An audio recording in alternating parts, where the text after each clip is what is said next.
আমরা মনে করি যে বাংলাদেশের বিচার বিভাগ স্বাধীনভাবে বর্তমান অবস্থায় যে অবস্থায় আছে আমরা সেভাবে স্বাধীনভাবে আগামী দিনে কাজ করে মানুষের ন্যায় বিচার প্রাপ্তির অধিকারটি সুনিশ্চিত করব। রাষ্ট্রের নির্বাহী বিভাগ, পার্লামেন্ট, সংসদ এবং বিচার বিভাগ তারা স্বতন্ত্রভাবে কাজ করবে। যখনই স্বতন্ত্রভাবে কাজ করতে পারবে তখন গণতন্ত্র পরিশীলিত হবে, গণতন্ত্র সুসংগত হবে। রাষ্ট্র পরিচালনার দায়িত্বে থাকা ইতিপূর্বে দুইজন মহান ব্যক্তি, শহীদ রাষ্ট্রপতি জিয়াউর রহমান, যিনি বাংলাদেশের বহুদলীয় গণতন্ত্রের প্রবর্তক হিসেবে সুপরিচিত, স্বাধীনতার মহান ঘোষক, এবং সাবেক প্রধানমন্ত্রী বেগম খালেদা জিয়া 31শে ডিসেম্বর 2025 তারিখে লক্ষ লক্ষ জনতার যার জানাজায় উপস্থিতি প্রমাণ করেন তিনি বাংলাদেশের মানুষের কাছে কতটুকু প্রিয় ছিলেন, শ্রদ্ধার পাত্র ছিলেন।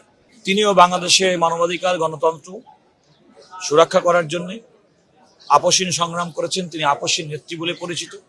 তিনি বাংলাদেশে গণতন্ত্র উত্তরণের এই পর্যায়ে আমাদের মাঝে নেই।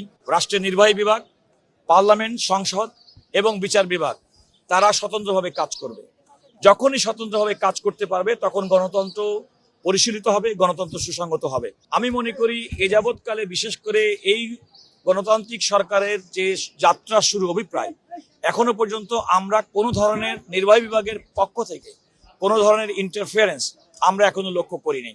আমরা মনে করি যে বাংলাদেশের বিচার বিভাগ স্বাধীনভাবে বর্তমান অবস্থায় যে অবস্থায় আছে আমরা সেভাবে স্বাধীনভাবে আগামী দিনে কাজ করে মানুষের ন্যায় বিচার প্রাপ্তির অধিকারটি সুনিশ্চিত করব। বিধান মতে অন্তর্বর্তীকালীন সময়, অর্থাৎ যখন সংসদ না থাকে সে সময় রাষ্ট্রপতি তার সাংবিধানিক অধিকার বলে আর্টিকেল 93 অনুযায়ী তিনি যে অধ্যাদেশ জারি করেন, সাংবিধানিক বাধ্যবাধকতা হিসেবে সংসদের প্রথম অধিবেশনে সেই অধ্যাদেশগুলো উত্থাপন করতে হয় এবং 30 দিনের মধ্যে সেই অধ্যাদেশগুলোর কার্যকর করার ক্ষেত্রে একটা বাধ্যবাধকতা আছে। ইতিমধ্যে আমাদের মাননীয় আইন, বিচার এবং সংসদ বিষয়ক মন্ত্রী জনাব মোহাম্মদ আসাদুজ্জামান বলেছেন এই প্রক্রিয়ার মধ্যে স্বল্প সময়ের মধ্যে যে সমস্ত অধ্যাদেশগুলো করা হয়নি পর্যায়ক্রমে সেগুলো আলটিমেটলি আইনে রূপান্তর করা হবে এবং সে আইনে রূপান্তর করলে আমি মনে করি অধ্যাদেশগুলো ধারাবাহিকতা রক্ষা করা কিংবা এই অধ্যাদেশগুলোর মাধ্যমে যে উদ্দেশ্য করা হয়েছিল সেগুলো পূরণ করার ক্ষেত্রে কোনো বাধা হবে না।